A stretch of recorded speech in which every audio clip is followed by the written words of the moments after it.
Bangla link বাংলার পথে।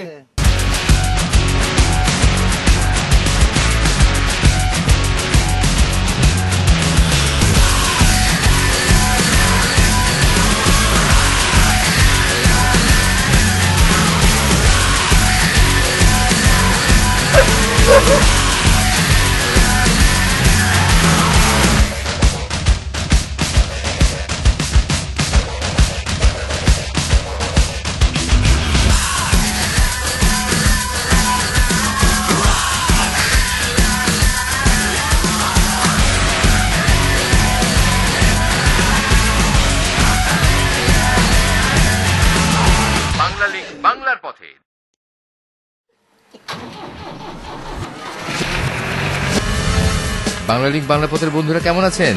শুরু করছি আজকের ব্র্যান্ড নিউ এপিসোড। শুরুতেই জানিয়ে দিতে চাই আমাদের আজকের অভিযান সম্পর্কে। আমরা চলছি পার্বত্য রাঙামাটি জেলার বাঘাইছড়ি উপজেলার সাজেক ভ্যালিতে। এর আগে বাংলা পথে আপনারা রাঙামাটি ঘুরেছেন, সে সময় সাজেক যাওয়া সম্ভব হয়নি যোগাযোগ ব্যবস্থার কারণে। রাঙামাটি থেকে সাজেক যাওয়ার ব্যবস্থা নেই বললেই চলে, তবে যাওয়া যায় না বললে ভুল হবে। যারা রাঙামাটি হয়ে সাজেক গিয়েছেন তারা জানেন কাপ্তাই লেক পার হয়ে ৩৫ কিলোমিটার পাহাড় বেয়ে সাজেক যেতে কেমন লাগে। আমরা আপনাদেরকে বিপদে ফেলতে চাই না, তাই খাগড়াছড়ির দীঘিনালা উপজেলা হয়ে সাজেক যাওয়ার সহজ ও একমাত্র রাস্তা ধরে আমরা চলেছি সাজেকে। খাগড়াছড়ি থেকে সাজেকের দূরত্ব ৭০ কিলোমিটার। বাংলাদেশের সবচেয়ে বড় উপজেলা হল রাঙামাটির বাঘাইছড়ি, আর বাংলাদেশের সবচেয়ে বড় ইউনিয়ন হল বাঘাইছড়ির সাজেক ইউনিয়ন, যার আয়তন ৭০২ বর্গ মাইল। হ্যাঁ, কথা আমরা এসে গেছি দীঘিনালা আর্মি চেকপোস্টে। পার্বত্য ৩টি জেলার নিরাপত্তার দায়িত্ব রয়েছে বাংলাদেশ সেনাবাহিনীর হাতে, তাই এমন চেকপোস্ট এই রাস্তা সহ পার্বত্য ৩টি জেলার রাস্তায় রাস্তায় আপনাদের চোখে পড়বে। বাংলাদেশের ম্যাপে খেয়াল করলেই দেখতে পাবেন সাজেকের উত্তরে রয়েছে ভারতের ত্রিপুরা, পূর্বে মিজোরাম, পশ্চিমে খাগড়াছড়ির দীঘিনালা ও দক্ষিণে রাঙামাটির লংগদু উপজেলা। এখান থেকে ডিভিশনটা ভাগ হয়ে গেল, ওই পাশে খাগড়াছড়ি, ওই পাশে রাঙামাটি। আসলে রাঙামাটি বন্ধুরা, রাঙামাটি ঢুকতেই আপনারা পেয়ে যাবেন বাঘাইছড়ির বাঘাইহাট বাজার। যারা দিনে দিনে সাজেক থেকে ফিরে আসবেন তারা এই বাজারের হোটেলে খাবারের আগাম অর্ডার দিয়ে দিন, যেন ফেরার পথে আপনারা এখানে খেয়ে যেতে পারেন। আর প্রয়োজনীয় কিছু কেনার থাকলে তা এই বাজার থেকেই কিনে নিন। কেন এই বাজারের এত কথা বলছি তা আপনারা পরে জানতে পারবেন। মনে রাখুন, আপনারা পার হলেন বাঘাইহাট বাজার। পার্বত্য জেলাসমূহে অনেক ছোট বড় নদী আছে। অতীতে এইসব নদী ছিল যোগাযোগের একমাত্র মাধ্যম, তবে বর্তমানে রাস্তাঘাটের উন্নতির ফলে এসব নদী নদীপথের জৌলুস হারিয়েছে। অতীত হয়েছে ইতিহাস, আর আমরা এসে গেছি মাসালং ব্রিজের উপর। বর্তমানে পাহাড়ি নদীগুলো দুর্গম পাহাড়ি এলাকার পণ্য পরিবহনে সহায়তা করছে। এই যে দেখছেন, এগুলোকে বলে বাঁশের চালি। এইসব বাঁশের চালি চলে যাচ্ছে কাঁচামাল হিসেবে কর্ণপুরী পেপার মিল সহ সারা দেশে। আচ্ছা, কোনটা কোন নদী? এইটা ছিল গঙ্গারাম, এইটা ছিল খাজলং। তাদের দুজনের সম্পর্ক কি? তারা দুই ভাই বোন। দুই ভাই বোন, আর দুইটা নদী মিলে কি হলো? কাঁচালং হয়ে গেল। এইটা কাঁচালং, এটা চলে গেল।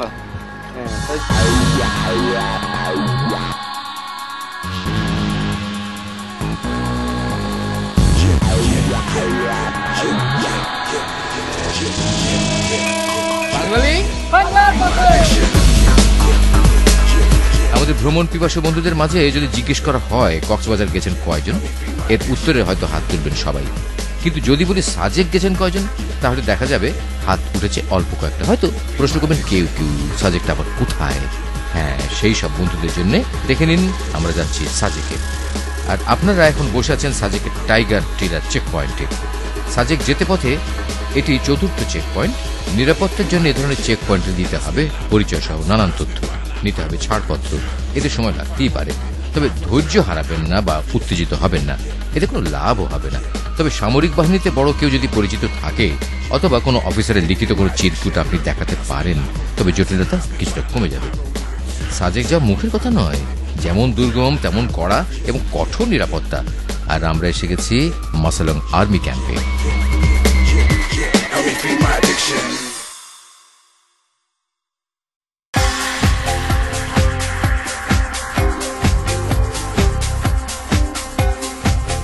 পাহাড়চূড়ায় এই মাসালং আর্মি ক্যাম্পটি মনোরম প্রাকৃতিক সৌন্দর্যের মাঝখানে অবস্থিত।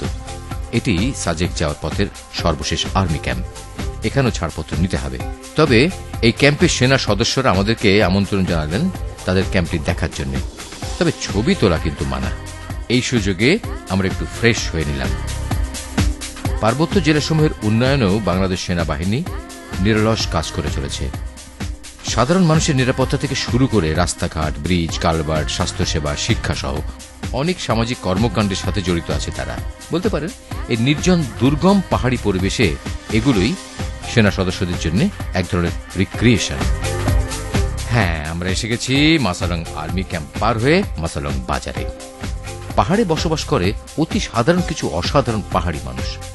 আপাতত মনে হবে তারা খুবই চুপচাপ, তবে হাত বাড়ালে তারাও হাত বাড়িয়ে দেবে। দু একটা কথা বললে বুঝতে পারবেন কতটা সহজ সরল তারা। এই সকল পাহাড়ি জনপদে কিঞ্চিত ম্যালেরিয়ার ভয় আছে কিন্তু। তবে আশার বিষয় হল সারা দেশের তুলনায় এখানে ম্যালেরিয়ার চিকিৎসার ভালো ব্যবস্থা রয়েছে।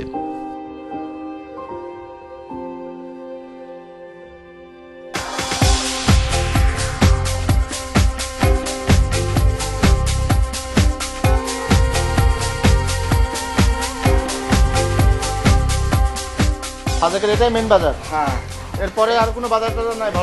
নাই সাজেকে সাজেকে নাই, আর কোনো বাজার নাই, ওখানে চার দোকানও নাই। তবে এই জায়গাটা পিছিয়ে পড়ছে কেন, ওইদিকে তো রোড হয়ে আস্তে আস্তে আস্তে লাস্ট প্রান্তে আসেছে, যার জন্য এটা রিজার্ভের ভিতর পড়ছে। সাজেক কিন্তু ওই রাজধানী, আচ্ছা, সাজেকটা বড় জায়গা হিসাবে রিজার্ভের ভিতরে থাকাতে, যার জন্য এটা এস্টাবলিশ হয়নি। এখন বাজারের নাম কাঁচালং বাজার। এটা মাসালং মাসালং বাজার। মাসালং বাজারই শেষ। সাজেকে যাওয়ার আগে যা খাওয়ার এখানে খেয়ে যাবেন। বাঙালি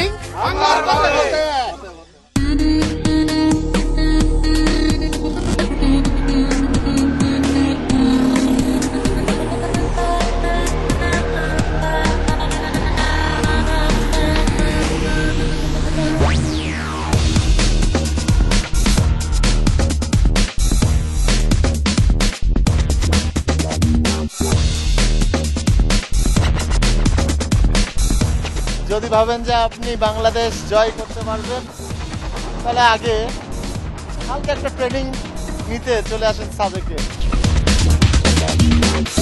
বন্ধুরা, আপনারা চলেছেন রাঙামাটির প্রাকৃতিক সৌন্দর্যের মাঝখান দিয়ে এবড়ো থেবড়ো ভাঙাচোরা উঁচু নিচু পাহাড়ি পথ ধরে। একটু থেমে আশপাশটা কেমন তা শান্তিমতো দেখলে কেমন হয়। তো প্রকৃতি দেখতে দেখতে লিখে নিন আমাদেরকে যোগাযোগের মাধ্যম। SMS করুন 01911624736। আমি আবার বলছি 01911624736 এই নম্বরে। ঠিক আছে?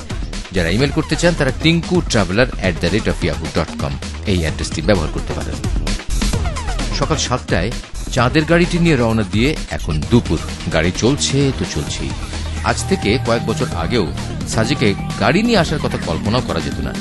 বর্তমানে খাগড়াছড়ি থেকে সাজেক আসতে চাঁদের গাড়িতে 3 থেকে 3.5 ঘন্টা লাগে। বাকি সময়টা খরচ হয় বিভিন্ন চেক পয়েন্টে। রাস্তার যা অবস্থা, তাতে এই রাস্তায় আপনার প্রিয় লাল্যমুল্লু গাড়িটির কি অবস্থা হবে একবার ভেবে দেখুন।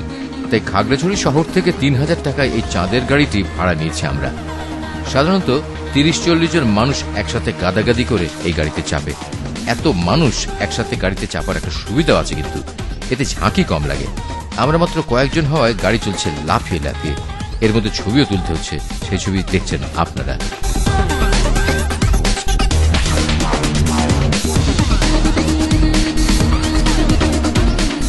আপনারা বুঝতে পারছেন কিনা আমি ঠিক জানি না, গাড়ি আমাদের উঠছে এভাবে এভাবে উঠতেছেই। আমরা এখন যাচ্ছি সাজেকে একদম টপে।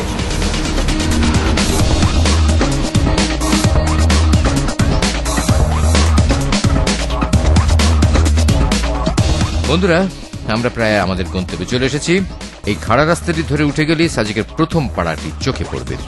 আমাদের সাথে সবার মধ্যেই এক ধরনের উত্তেজনা অলরেডি শুরু হয়ে গেছে। পথের ক্লান্তি ভুলে গেছি সবাই।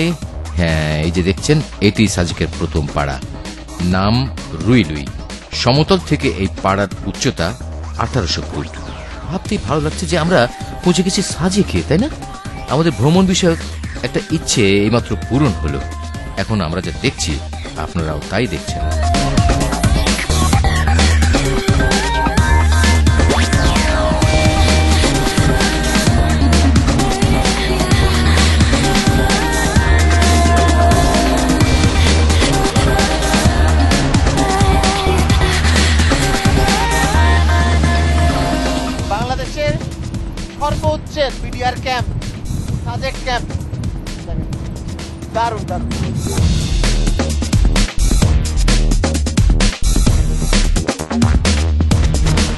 সাজেকে অবস্থিত বাংলাদেশ রাইফেলসের সর্বোচ্চের বিওপি ক্যাম্পে রিপোর্টিং করলেই আপাতত আমাদের সাজেক আসার ছাড়পত্র নেওয়া শেষ হবে। তো আমরা পারমিশন নিতে যাচ্ছি। এই সুযোগে আপনারা নিয়ে নিন একটা ছোট্ট ব্রেক।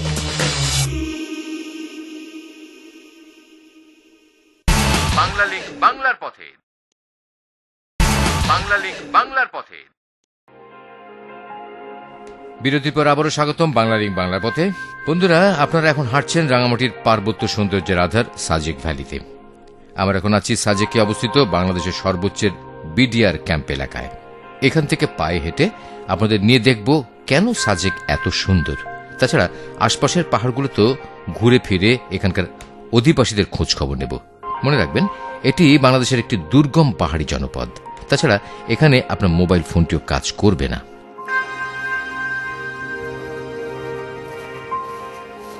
আমার মনে হয় এটা বাংলাদেশের সর্বোচ্চের হেলিপ্যাড। এই যে এইচ লেখা।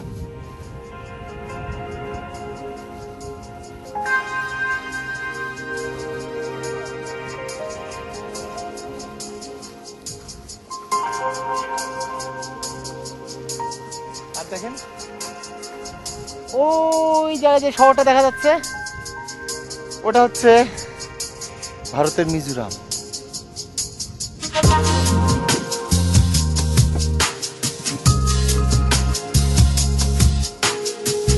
আর এই পাহাড়টির উপরে আছে সাজেকের কংলক পাড়া।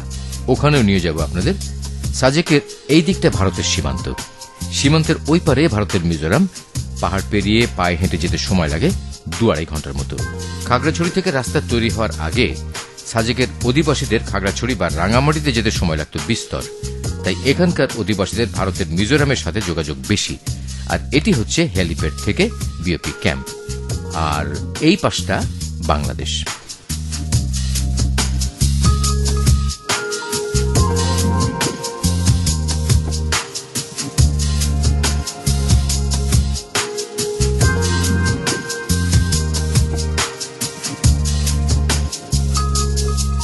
এই যে পাহাড় ছাড়িয়ে দূর দিগন্ত দেখছেন আপনারা, এই দৃশ্য ঋতুভেদে এক এক রকম। তাই আপনি কখন এখানে বেড়াতে আসছেন তার উপর নির্ভর করবে সাজেক দেখতে কেমন। আমরা এসেছি জানুয়ারির মাঝামাঝির সময়, তাই যারা শীতের শেষে আসবেন তারা সাজেককে এমন দেখবেন।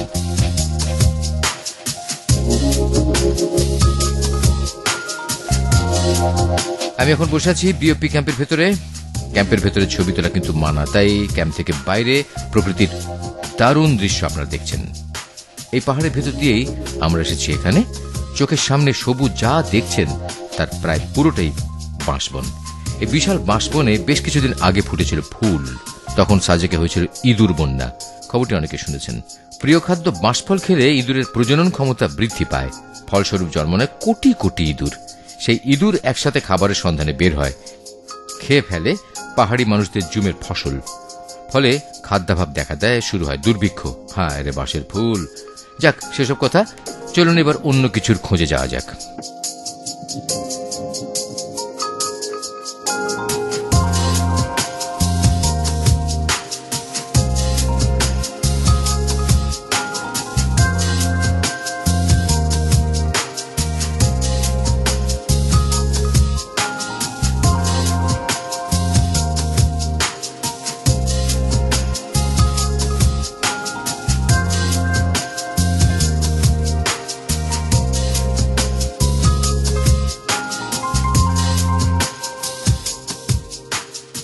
সাজেকে আমরা আবার কবে আসবো ঠিক তা জানি না।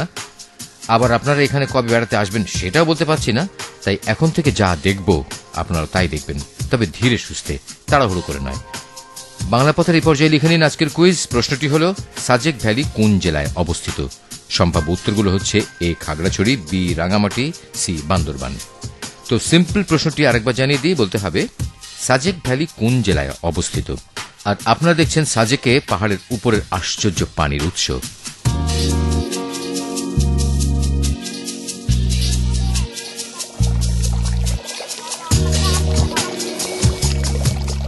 আমরা হয়তো কখনো চিন্তাই করব না পাহাড়ি মানুষদের পানির উৎসের কথা। আমাদের মতো তাদেরও সকল কাজে পানির প্রয়োজন হয়। পানি ছাড়া জীবন চলে না। বিশুদ্ধ পানির অপর নাম জীবন। আবার দেখেন, এই পাহাড়ের মধ্যে একটা পুকুরও আছে ছোটখাটো। এই পুকুরে জমা হচ্ছে পাহাড়ি জঙ্গলের গাছের শেকড় থেকে চুইয়ে আসা পানি। সেই পানি ভাগাভাগি করে ব্যবহার করছে বিডিআর সদস্য সহ গ্রামের মানুষেরা। পাহাড়ের নিচুতে এমনই কয়েকটি পানির ছোট ঝর্ণা সাজেকের রুইলুই পাড়ার পানির চাহিদা মিটে যাচ্ছে।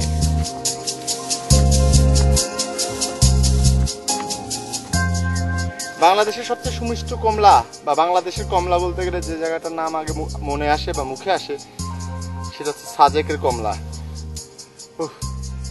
আসেন সাজেকের কমলা বাগান দেখি। ভাই আমি এখন একটা কমলা গাছের নিচে দাঁড়ায় আছি। না, কমলা গাছ আমার নিচে দাঁড়ায় আছে। এবারে দেখবেন আসল কমলা গাছ।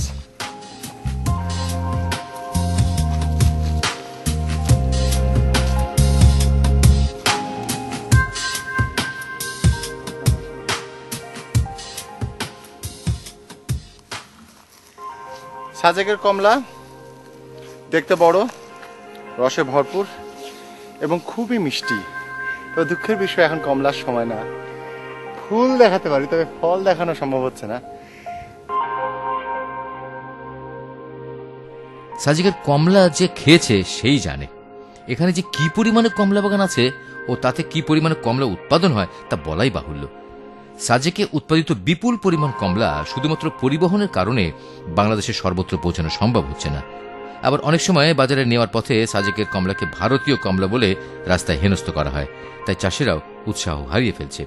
তবে এই রাস্তাটা হয়ে গেলে কমলা সমস্যার সমাধান হবে বলে আশা করা যায়। হ্যাঁ, এবার আসুন একটু পাড়া বেড়ানো যাক। সাজেকে ঢুকতে প্রথমে যে পাড়াটা চোখে পড়ে তার নাম রুইলুই। মাত্র 350 মানুষের বসবাস এই পাড়াটিতে। এখানে বেশিরভাগ মানুষ লুসাই জনগোষ্ঠীর। তাছাড়া পাংখুয়া ও ত্রিপুরা অধিবাসীরাও কয়েক ঘর আছে। এদের জীবন খুবই কঠিন। সমুদ্র পৃষ্ঠ থেকে 1800 ফুট উঁচুতে অবস্থিত এই পাড়াটির মানুষদের সব কাজ নিজেদেরই করতে হয়। নেই সহজ পানির ব্যবস্থা, নেই স্কুল, নেই হাসপাতাল, নেই বিদ্যুৎ, নেই বাজার, নেই নাগরিক কোনো ধরনের সুযোগ সুবিধা। শুধু আছে নয়নজোড়া প্রাকৃতিক সৌন্দর্য। এর মধ্যেই বেড়ে ওঠে তারা।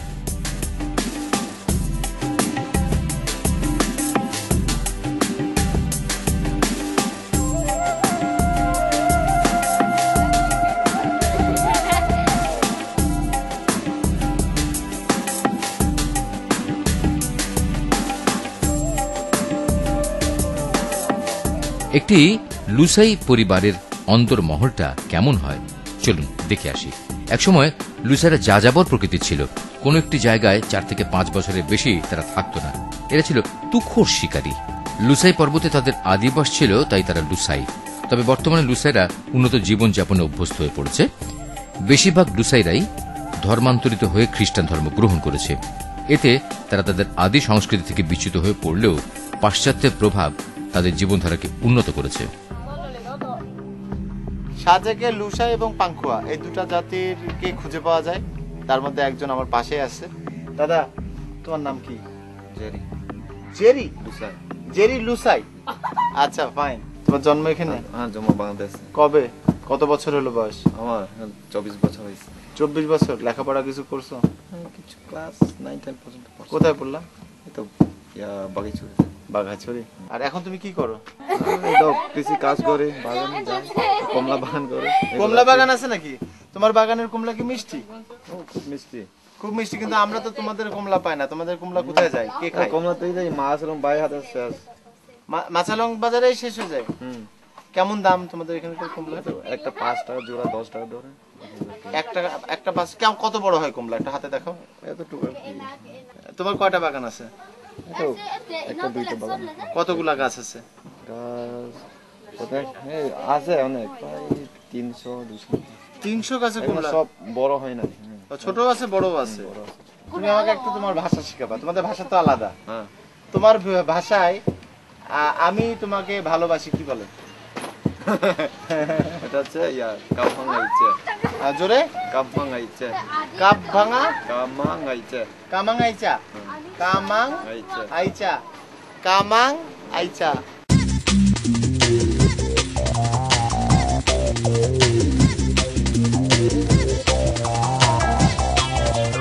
বন্ধুরা, ভিন্ন পরিবেশে অন্যরকম মানুষদের মাঝে ঘুরে ফিরে আপনাদের কেমন লাগছে? সাজেকে ঘুরে দেখার অনেক কিছু আছে, সেসব ঘুরে দেখতে সময় লাগবে বেশ। তবে আমাদের হাতে বাঁধার সময়, সেই সময় যেটুকু সম্ভব আপনাদের নিয়ে ঘুরলাম আজ। আমাদের আগামী পর্ব থাকবে সাজেক, তখন বাকিটুকু ঘুরে দেখাবো আপনাদেরকে। আপনাদের কাছ থেকে অনেক ইমেল ও SMS পাচ্ছি। বন্ধুরা, আপনাদের উৎসাহ আমাদের চলার পথের পাথেও। আমরা চাই আপনারা আমাদের এলাকার দেখার মতো, জানার মতো সবকিছুই আমাদেরকে ইমেল করুন। আমরা যত সম্ভব তা আপনাদেরকে দেখানোর চেষ্টা করব। মনে রাখবেন, আপনারা আছেন বলেই আমরা এই সুন্দর দেশটা ঘুরে দেখার সুযোগ পাচ্ছি। তো আজকের মতো এখানেই বিদায় নিতে হচ্ছে।